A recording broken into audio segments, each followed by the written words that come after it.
Amara Chukwuma was not like other young women in Adowa. Where others found comfort in certainty, Amara was restless, always searching for the hidden meanings behind things, always wanting to understand what lay beneath the surface. Growing up, her family was the one thing she thought she could always rely on. Her father, Uche, was a respected man in the city, and her mother, Adora, was admired for her strength and grace. Amara had 2 younger siblings, and their family was seen as a model of success. But life has a way of hiding secrets, secrets that change everything. And Amara was about to discover that her father, the man she had idolized, had a side she could never have imagined. It all started on a quiet evening. Uche had just returned from one of his business trips. He traveled often, usually to nearby towns to oversee his work.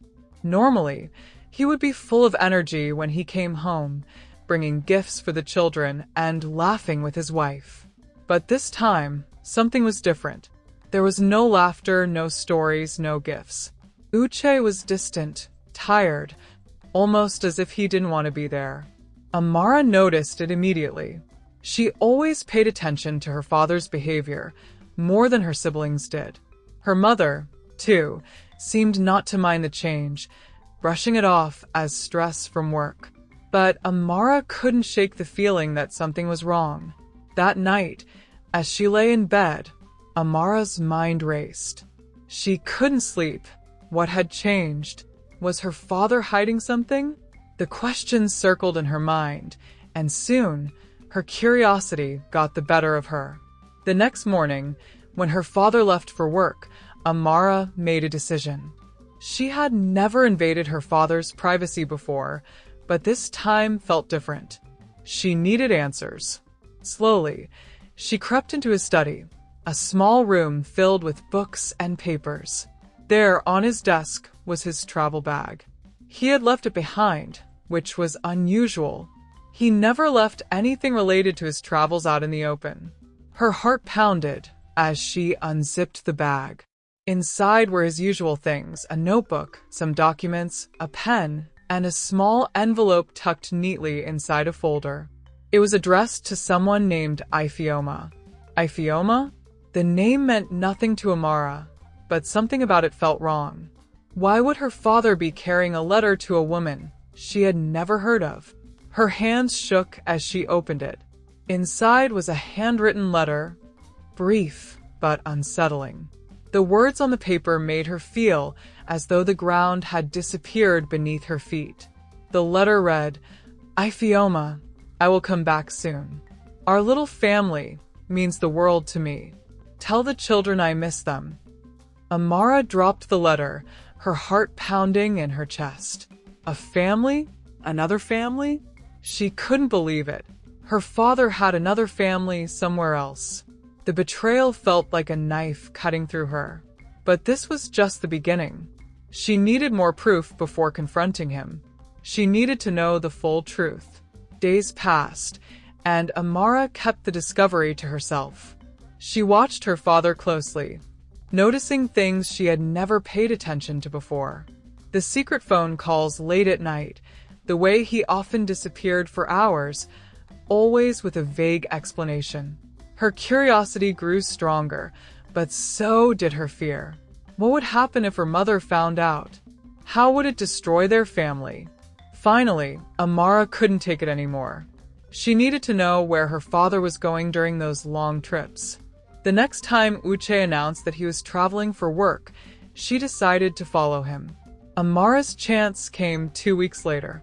Uche was leaving for another business trip, as usual, and Amara had prepared herself.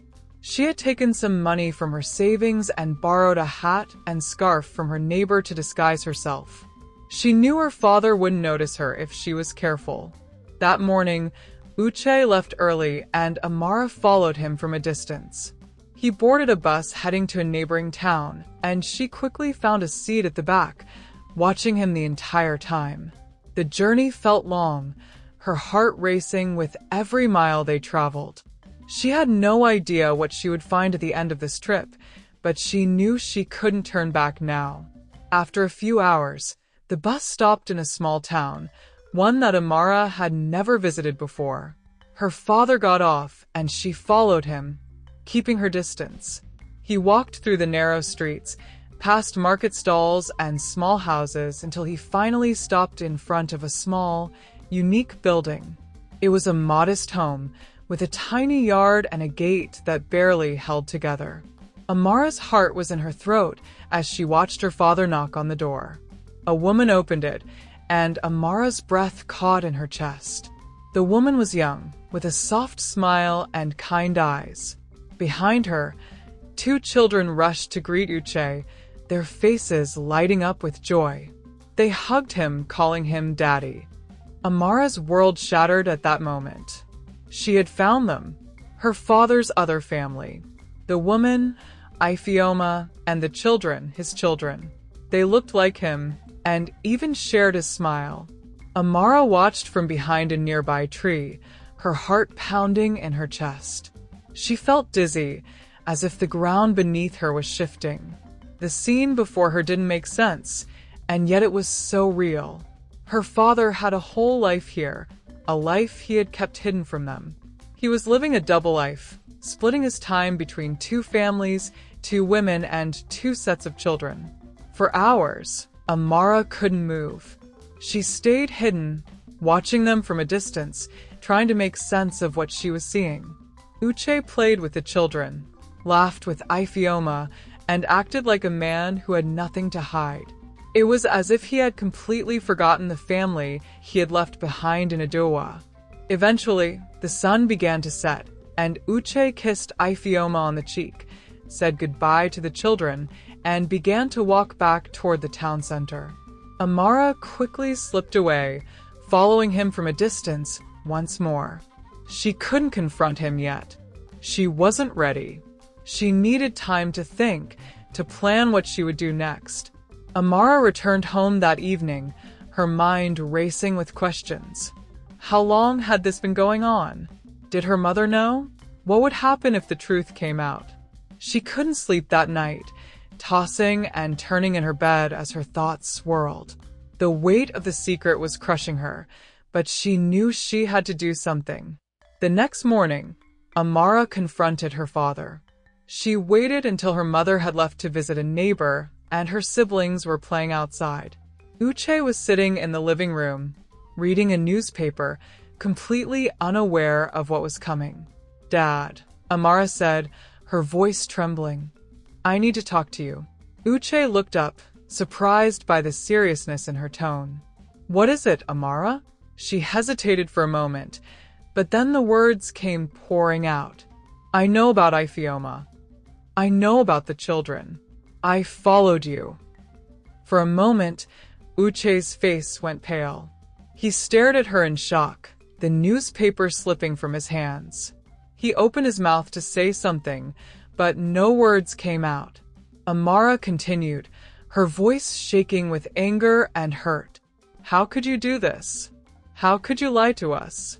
To Mom? We're your family. How long has this been going on?" Uche looked down at the floor, his hands trembling. He knew there was no escaping this. The secret he had worked so hard to keep hidden had finally come out. I never wanted to hurt anyone," he whispered, his voice barely audible.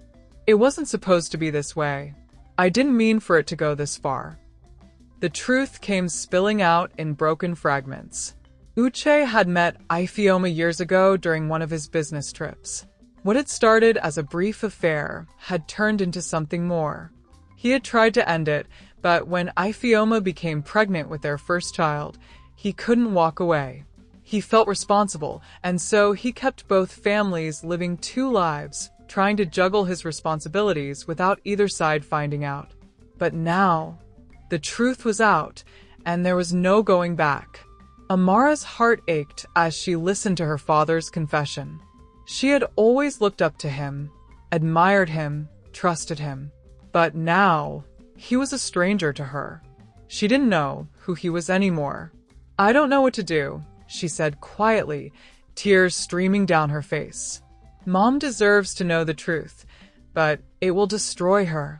The days that followed were filled with tension and silence.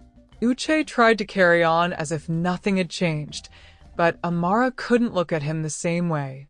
The secret hung between them like a heavy cloud, suffocating everything in its path. Finally, Amara made a decision. She couldn't keep this secret from her mother any longer. One evening, when her father was out of the house, she sat down with her mother and told her everything. The truth was painful, but it was better than living in a lie. Adaora's reaction was one of quiet devastation. She didn't scream or cry. She simply sat there, stunned, as the weight of her husband's betrayal settled over her. "I always knew something was wrong," she whispered, her voice breaking. "But I never imagined this." In the end, the family was left in ruins. Uche's betrayal had torn them apart, and there was no fixing what had been broken. The pain lingered, a constant reminder of the man they had once trusted and the secret he had kept hidden for so long. Amara never forgave her father, and as for Uche, he was left to face the consequences of his actions alone.